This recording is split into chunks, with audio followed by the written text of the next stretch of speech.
Hai, Assalamualaikum warahmatullahi wabarakatuh. Perkenalkan, nama saya Alifah Nur Izatun dari Program Studi Ekonomi Islam Fakultas Ilmu Agama Islam. Nomor induk mahasiswa 254-23049. Baik, izinkanlah saya di sini menjawab pertanyaan ujian tengah semester dari mata kuliah Pendidikan Agama Islam. Pertanyaan yang pertama mengenai konsep fitrah.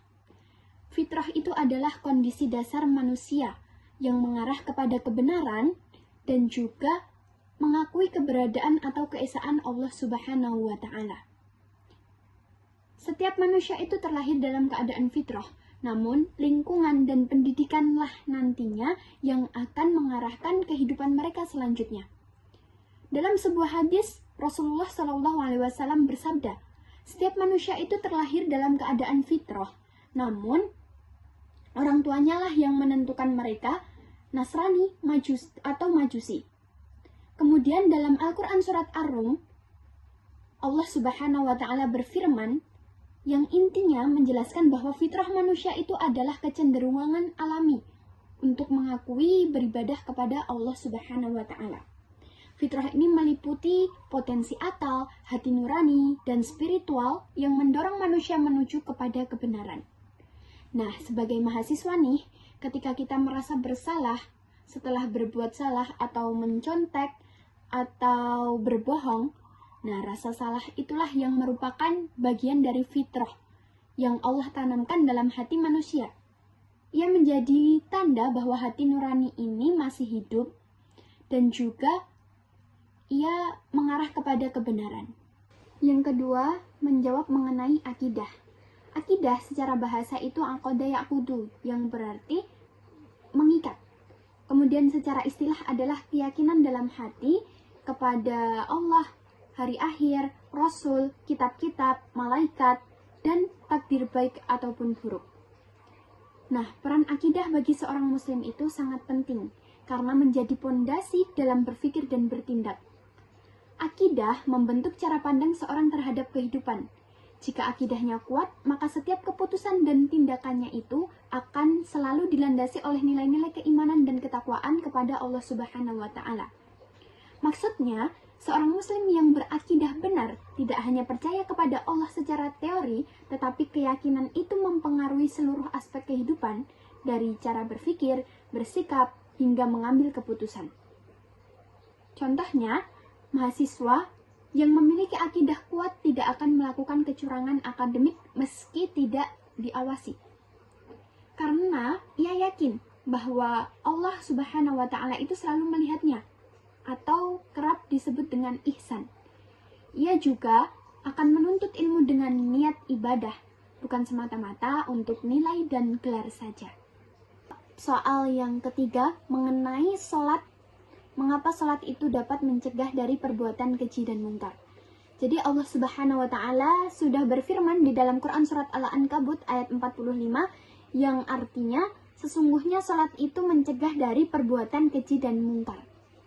Nah, jadi ayat ini menjelaskan bahwa salat itu ternyata bukan hanya sekedar gerakan atau bacaan saja, melainkan meliputi atau memiliki kekuatan spiritual yang menghubungkan diri manusia dengan Allah Subhanahu wa Ta'ala. Jadi, setiap manusia yang melakukan sholat secara khusyuk itu, ketika sholat akan merasa diawasi oleh Allah Subhanahu wa Ta'ala. Nah, dari kesadaran inilah, lahirlah rasa malu dan rasa takut untuk berbuat dosa. Dalam konteks kehidupan mahasiswa, sholat bisa menjadi rem moral. Misalnya, ketika seorang rajin sholat dan memahami maknanya, ia akan lebih mudah menahan dirinya dari hal-hal seperti mencontek, berkata kasar, atau menunda-nunda tugas karena sadar Allah menyukai kemalasan dan kebohongan.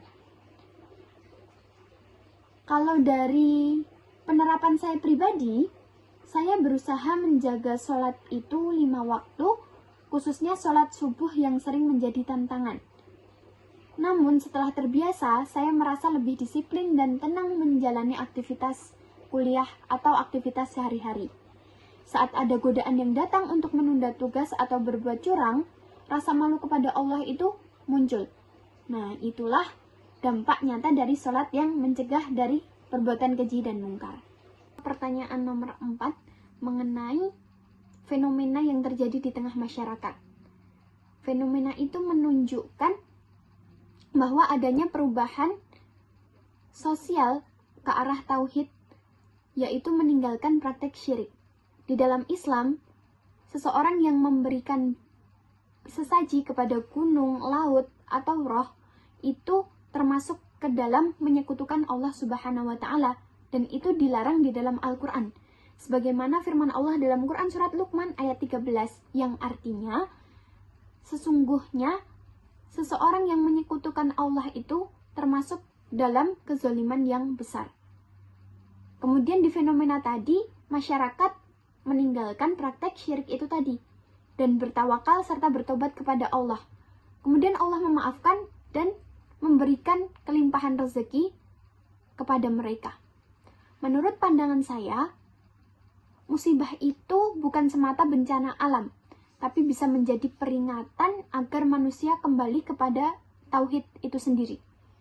Ketika masyarakat berhenti menyekutukan Allah, berarti mereka telah memperbaiki hubungan vertikal, hablu minallah. Dan ketika itu terjadi, Allah bukanlah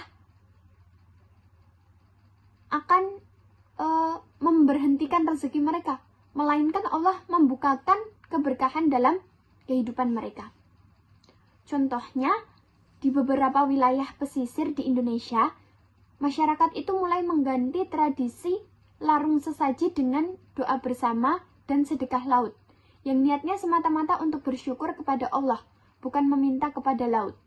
Nah, ini langkah bijak untuk tetap menjaga budaya tanpa melanggar akidah dari agama Islam.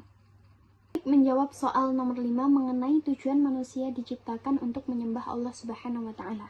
Allah Subhanahu wa Ta'ala berfirman dalam Quran surat Az-Zariyat ayat 56 yang artinya, dan tidaklah aku ciptakan jin dan manusia kecuali untuk beribadah kepadaku. Jadi, tujuan manusia diciptakan itu untuk beribadah kepada Allah Subhanahu wa Ta'ala. Dan dalam Islam bentuk ibadah itu bukan hanya sholat, zakat, puasa, melainkan segala aspek kebaikan apabila diniatkan karena Allah Subhanahu wa Ta'ala dan mendatangkan kebermanfaatan, itu termasuk ibadah. Sebagai seorang mahasiswa, kegiatan perkuliahan itu adalah bentuk ibadah ilmiah. Ketika saya menuntut ilmu dengan niat memperdalam pengetahuan agar bisa memberi manfaat bagi masyarakat, maka setiap langkah saya, mulai dari seperti membaca buku, berdiskusi, menulis tugas, bahkan menghadiri kuliah, semuanya itu bernilai ibadah, insya Allah. Selain niat, aspek aktivitas juga penting. Belajar dengan sungguh-sungguh, menghargai dosen yang sedang menerangkan, tidak mencontek, dan menggunakan ilmu untuk hal-hal bermanfaat merupakan bagian dari implementasi ibadah itu sendiri.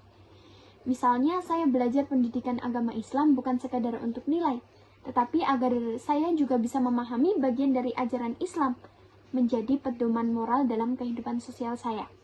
Itu berarti bentuk ibadah yang berpadu antara niat dan perbuatan. Memasuki penjelasan yang terakhir, nomor 6. Jadi sebagai mahasiswa itu saya melihat bukti adanya Allah bukan hanya dari Al-Quran, tapi juga dari hal-hal yang bisa kita amati. Di dalam Quran surat Al-Imran ayat 190 sampai 191, Allah itu menjelaskan bahwa penciptaan langit, bumi, dan pergantian antara siang dan malam itu adalah tanda bagi orang yang berpikir. Semua keteraturan itu tidak mungkin terjadi tanpa adanya Sang Pencipta atau Allah Subhanahu wa Ta'ala. Jika dilihat dari ilmu sosial, manusia itu memiliki nilai moral dan hati nurani yang sama dimanapun, seperti keadilan dan kasih sayang.